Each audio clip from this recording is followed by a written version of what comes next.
Hi everybody, welcome to the weekend, welcome to the top 5 tips of the month, a series that I do every month, just rounding off 5 top tips that you should know in a very quicker time frame that I normally do to kind of fully explain things. Number 1, get 1,300 units by doing next to nothing.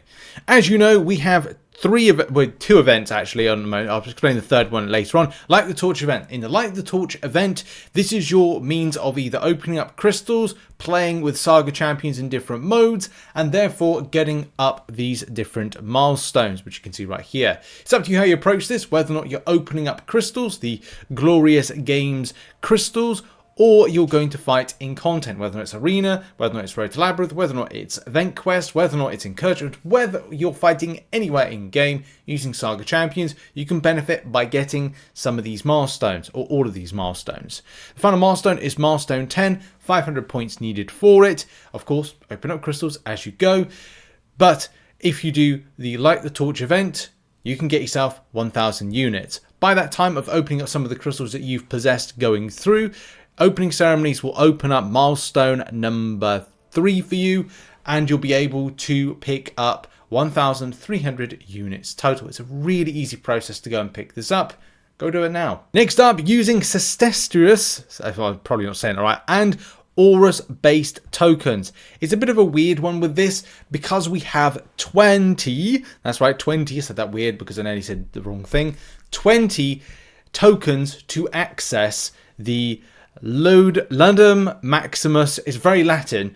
It's the side quest, Rifts based event. It's such an odd one as you only do 3 paths to explore. There is exploration rewards, which you can see right there, but you'll need to do 3 paths. And if you've done your maths, you'll know that 20 tokens doesn't equate to 4 weeks using, that's right, 3.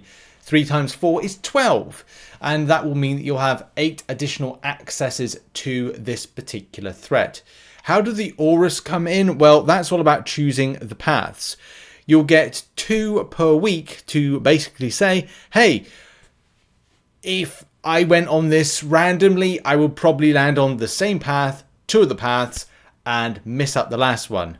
So you're like, okay, I need to 100% it. So you need to go down that path right there 2 times and select that. You could get very lucky and not really need your Aureus tokens at all. You might go, oh, I've picked up on all 3 paths, therefore exploring.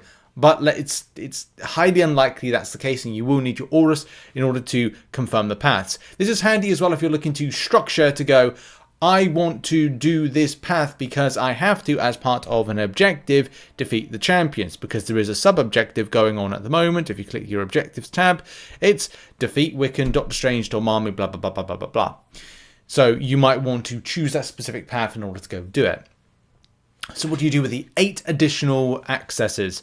Well, you could do lower difficulty, but I don't know if I'd recommend that, mainly as the paths that you'll go on the highest threat give the highest rewards.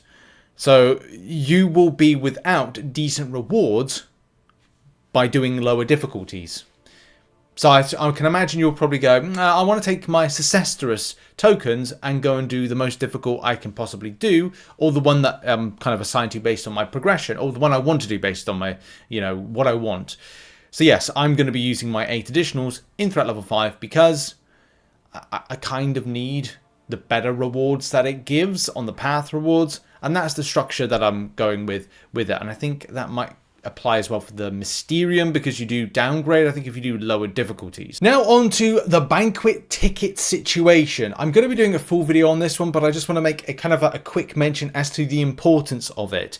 There seems to be more things that meets the eye and things that I didn't know until this event went live, in that the impact of trading in your Banquet bundle, trading in your Banquet tickets for Banquet bundles versus doing greater Banquet crystals. As I said, I'm going to do a full video about this particular topic because the confusion is, of course, right off the bat, well, that's 100 of your Banquet tickets for this particular bundle to get a 7-star Mr. Sinister. And yes, you do get 10 times greater Banquet crystal tokens. So that's great, you get 10, that's the equivalent to 1 greater Banquet crystal down the line, but you will probably notice that you get 129 based on doing the events right now. So you get the choice of going, it seems to be on paper, and as I said, we'll do a full video on this one, 7-star Mr. Sinister bundles, or 6-star, wherever you are in the game, or greater Banquet crystals. That's something we need to kind of like find out. It's like you have to make your choice. It's either or either. So the main thing about this particular tip is get involved. I will be mentioning people throughout September. Get involved now, and more so October, because there's only 5, it seems, on offer now, unless the Royal Hunt is released towards the end of the month. We'll have to see. If not, it will either be next month, the month after, or November, which I think that it might be November. There could be more things in later months, but we'll have to see. And of course, we'll be covering things on the channel with it. So get involved. 5 are available right now. You can see that in store if you go there. 5 Banquet tickets right there. If there's anything else on offer, we'll let you know. Oh, and speaking of offers, later on this month, for those that spend, there will be daily deals from September 12th and others, whatever others means, whether or not that's like, yeah, whatever others means, we could be seeing some more. That is a few days away, so we'll kind of keep you informed when you know that. But get involved with any of these tickets because they're going to be so important to players in December, but we've got to think about it here in September. Next up is Crystal Cleanse. We're already hot on the heels of getting that 1 billion. Currently, at the point of recording this video, we're up to 168 million, but we have 32 days. This total was achieved within 72 hours of the event going live, which is really impressive. If you look at how that could then impact for the length of time, it is highly likely we'll achieve the 1 billion mark. How do you participate in this one? By the way, I do now agree with people that maybe it was a bit silly of me to say that I kind of wish the Super Daily event wasn't about for this, because yes, 100% agree. Apologies, everybody. That slap on the wrist, Richard. There you go. Naughty Richard. The way that you convert would be if it was easier to obtain those free solo shards in the Super Daily event versus how it is now. I mean, I'm still able to get them, but you have to do a lot more work to get them than you would have done with the Super Daily event. Anyway, there are ways to help out the cause. Whether or not you are doing some of these solo events, I'm trying to do every 22-hour solo event and some 7-hour ones as well, just to help out with grabbing some more solo crystal shards. But also, and it's up to you, like if you've got sitting on a load of shards and you don't want to help out, like, you know, the community, then look, that's your choice. But if you have crystals that you're like, instead of going, I'm saving these up for what is it called, the like champion pools, do that, okay? Because there's going to be champions you want, and maybe an abyss level nexus is going to help you out, or something else is going to help you out. A nexus you might be saving up to get a specific champion is going to help you out.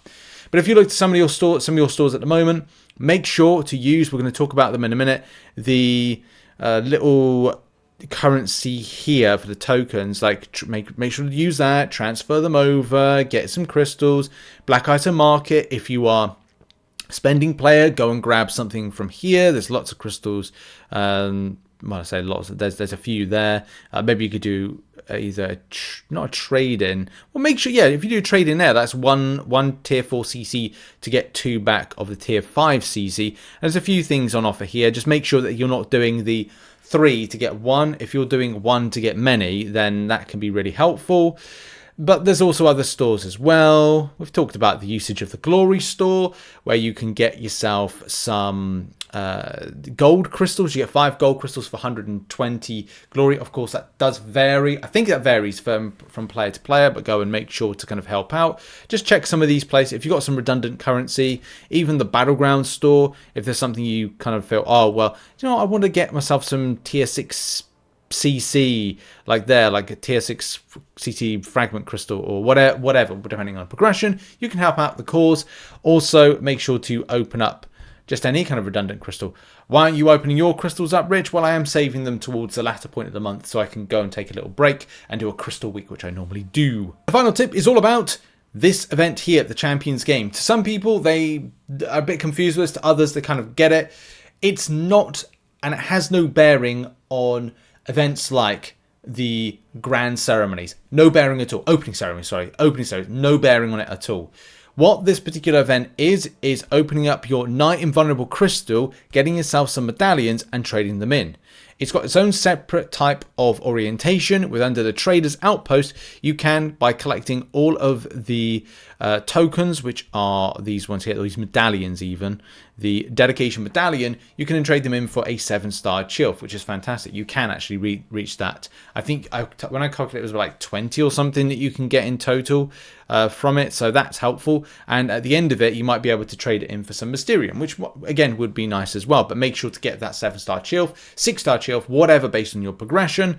And also look to these other little silver medallions, which are the Blood, Sweat and Tears tokens, which then can be traded in for profile pictures, which are fun. Hey, we love profile pictures. And Let the Games Begin crystal shards, which again can just be a bit of fun. They have no bearing on other things going on. It's their own separate thing, and you can collect these 9 vulnerable crystals on a regular basis. They are located in your special tab, which I have got 2, which is just going to quickly pop open right now. I did actually pick up a gold one as well, so I don't know what that means. I picked up a silver and a gold cash. There are a little bit of RNG to it, and to be honest, like what was like 250 there. Was that a bit? I might have been a bit more, but anyway, I picked up a gold and another one. There is a rare chance of you picking up a 7-star Titania, which is very good. You can see there, that's it says consolation prize, but it's like it's gold there. Surely that's good. But no, that's feats of greater strength, feats of maximum strength. So they do vary and have different types of rarities to it. I'll do a full video on this one at a later date. But anyway, thanks for watching. That's been top 5 tips of the month. Check out some other content located on screen, and I'll see you all soon. Have a lovely day and goodbye.